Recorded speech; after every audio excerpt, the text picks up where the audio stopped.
یکی هست تو قلبم که هر شب واسه اون می نویسم اون خوابه، نمیخوام بدونه واسه اونه که قلب من این همه بیتابه. یه کاغذ یه خودکار دوباره شده همدم این دل دیوونه، یه نامه که خیسه پر از عشقه با کسی بازم اونو نمیخونه. یه روز همینجا توی اتاقم یه دفعه گفت داره میره، چیزی نگفتم آخه نخواستم دلشو قصه بگیره.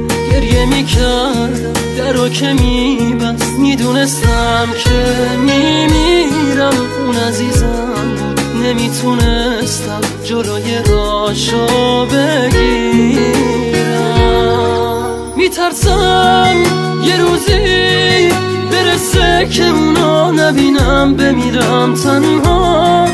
خدایا کمک کن، نمیخوام بدونه دارم جون میکنم اینجا.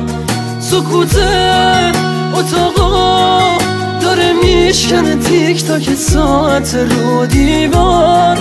دوباره نمیخواد بشه باور من که دیگه نمیاد انگار.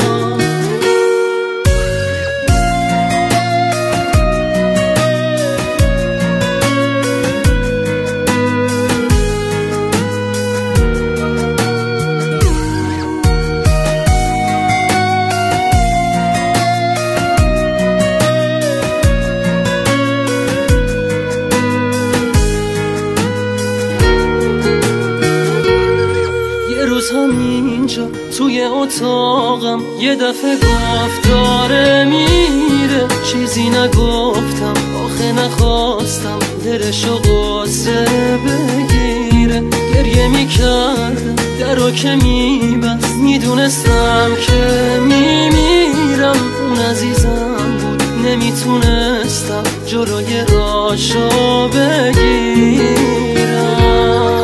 یکی هست تو قلبم که هر شب واسه اون می نویسم اون خوابه، نمیخوام بدونه واسه اونه که قلب من این همه بیتابه. یه کاغذ یه خودکار دوباره شده همدم این دل دیوونه، یه نامه که خیسه پر از عشقه با کسی بازم اونو نمیخونه.